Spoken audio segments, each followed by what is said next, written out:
اور دوسری طرف ہندوستان کے اندر تحریک آزادی اپنے عروج پر تھی. آہستہ آہستہ سے ہندوستان کو دو قومی نظریے کے تحت تقسیم کیا جا رہا تھا. مسلمان الگ اور ہندو اپنا ایک الگ وطن چاہتے تھے. اور دوسری طرف ہندوستان کے اندر تحریک آزادی کا آغاز ہوا. ہندوستان کے اندر ٹوٹل 635 آزاد اور خود مختار ریاستیں تھیں جن کے اوپر راجے، مہاراجے، نواب اور سردار حکمرانی کیا کرتے تھے. قائد اعظم محمد علی جناح رحمۃ اللہ علیہ بھی 1924، 1926، 1930 اور 1936 کے اندر آپ نے کشمیر کا دورہ سردار ابراہیم کی معیت میں کیا. تمام مسلمان حکمرانوں نے اور کشمیر کی عوام نے قائد اعظم محمد علی جناح رحمۃ اللہ علیہ کے ساتھ تحریک آزادی میں اپنا کردار ادا کرنے کی قسم کھائی. ناظرین، ان 635 ریاستوں کی تقسیم کا فارمولا انتہائی آسان اور سادہ تھا. لارڈ ماؤنٹ بیٹن نے ریڈ کلف کو کہا کہ جو ریاستیں یعنی آزاد ریاستیں ہندوستان میں شامل ہونا چاہیں یا پاکستان میں شامل ہونا چاہیں ان کے اوپر کسی قسم کی کوئی پابندی نہیں ہوگی. 150 ریاستوں نے اپنے فیصلہ خود کیا. اس کے دو فارمولے تھے کہ جو علاقہ پاکستان کی سرحد کے قریب لگتا ہے اس کا الحاق پاکستان کے ساتھ کر دیا جائے، اور جس ریاست کی باؤنڈری ہندوستان کے علاقے کے ساتھ ٹچ ہوتی ہے وہ ریاست، وہ حصہ ہندوستان کو عطا کر دیا جائے گا. اور دوسرا فارمولا کہ جس علاقے میں، جس ریاست میں آبادی اگر ہندو زیادہ ہیں تو وہ ہندوستان کے ساتھ شامل ہو جائے گا، اور جس میں مسلم زیادہ ہیں تو وہ علاقہ پاکستان کی ریاست میں شامل ہو جائے گا. یہ تقسیم مکمل ہوئی.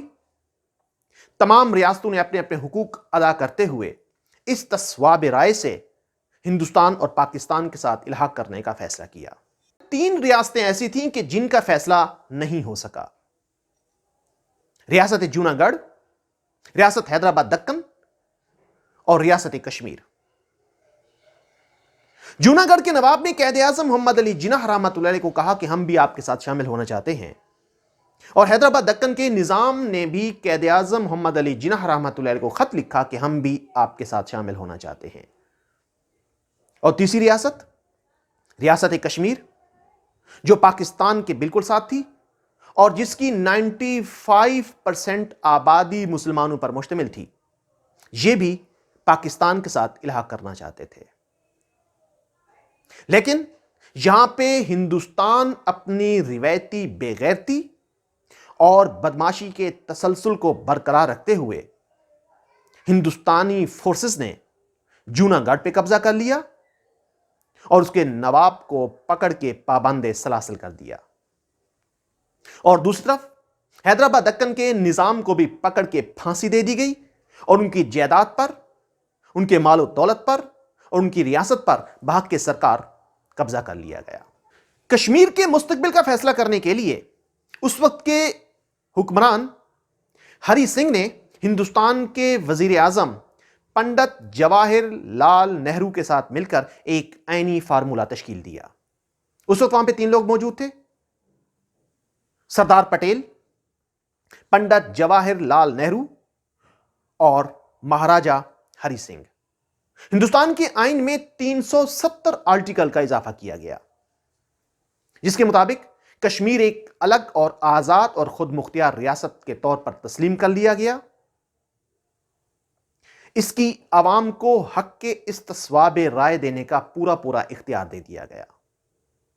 اسی 370 آرٹیکل میں 1953 میں 1953 کے اندر ایک اور شق کا اضافہ کیا گیا جسے 35A کا نام دیا گیا. اس شق کے مطابق ہندوستان کے اندر کشمیر نام کی ریاست میں کوئی دوسرا شخص، کسی دوسری ریاست کا کوئی بھی شخص سرکاری نوکری حاصل نہیں کر سکتا، جاب حاصل نہیں کر سکے گا، وہاں پہ رہ نہیں سکتا، زمین نہیں لے سکتا، جائیداد فروخت نہیں کر سکتا، اور کسی دوسری ریاست کا کوئی شخص وہاں پہ آ کے رہائش اختیار نہیں کر سکتا. اس آئینی فارمولے کے اندر ایک جان بوجھ کر سکم رکھا گیا، ایک خامی رکھی گئی، ایک چور دروازہ کھلا رکھا گیا کہ جب بھی ہندوستان کا صدر چاہے گا اس آئینی فارمولے کو بیک جنبش قلم ختم کر دے گا، لیکن اس کے لیے کشمیر کی عوام اور اس کے حکمران سے مشاورت کرنا انتہائی ضروری ہے۔ لیکن اس آئین کو 5 اگست 2019 کو بیک جنبش قلم ختم کر دیا گیا۔ حالانکہ آئین کے اندر یہ واضح طور پہ لکھا ہوا تھا کہ اس آئین کو ختم کرنے سے پہلے کشمیری عوام کی خواہشات کو مد نظر رکھا جائے گا اور کشمیر کے حکمران سے مشاورت بھی لازمی کی جائے گی۔ لیکن شاید اس کے لیے یہ کہا جاتا ہے، تقدیر کے قاضی کا یہ فتویٰ ہے ازل سے، ہے جرم ضعیفی کی سزا مرگ مفاجات۔ جب انسان ظلم و ستم کرنے پہ اتر آئے تو وہ آئین قانون کو نہیں دیکھتا، بلکہ وہ قانون اور آئین سے بالا دست ہو کر آئین اور قانون کی باؤنڈریز کو توڑ کر آگے نکل جاتا ہے، اور یہی کام ہندوستان نے کشمیریوں کے ساتھ کیا۔ اس ظلم و ستم کے اندر پاکستان میں آواز اٹھائی گئی اور کشمیر کی یکجہتی کے ساتھ یکجہتی کشمیر منانے کے لیے اس کا آغاز سب سے پہلے 5 فروری 1990 کو کیا گیا۔ جماعت اسلامی کے قاضی حسین احمد مرحوم و مغفور نے 1990 میں کشمیر کی آواز کے ساتھ آواز ملاتے ہوئے اپنی جد و جہد کا آغاز کیا۔ اس وقت پنجاب کے وزیر اعلیٰ نواز شریف تھے اور اسلامی جمہوریہ پاکستان کے اوپر محترمہ بے نظیر بھٹو وزیر اعظم کے طور پر متمکن تھی۔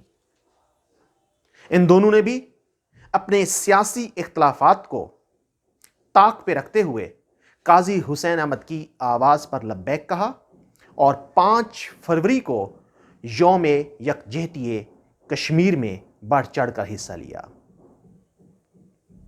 ناظرین، میرا سوال پوری دنیا سے یہ ہے کہ اگر مشرقی تیمور اور جنوبی سوڈان کے چند مسیح لوگوں کے لیے ایک الگ مسیح ریاست قائم کی جا سکتی ہے، تو پھر لاکھوں اور کروڑوں کی تعداد میں بلکتے سسکتے اور ایڑیاں رگڑ رگڑ کے مرتے مسلمانوں، ظلم و ستم کی آگ میں پستے ہوئے اور جلتے ہوئے لوگوں کے لیے ایک الگ ریاست کا وجود کیوں نہیں لیا جا سکتا؟ صرف اس لیے کہ مسلمان ہر طرف سے کمزور، بے دست و پا اور مشکلات میں گرے ہوئے ہیں۔ یقینی طور پر آج ہمیں جذبہ جہاد، شوق شہادت اور کشمیری مسلمان مجاہدین کے ساتھ ساتھ حیدر کی تلوار، خالد کی للکار اور طارق کی یلغار کی ضرورت ہے۔ پاکستان کے اندر ہر طرف سے کشمیر کی آزادی اور کشمیری بھائیوں کے لیے آواز بلند ہوتی رہے گی۔ تحریک آزادی کشمیر زندہ باد، یوم یکجہتی کشمیر پائندہ باد، موذی سرکار اور بھارتی ظلم و بربریت مردہ باد اور صرف مردہ باد۔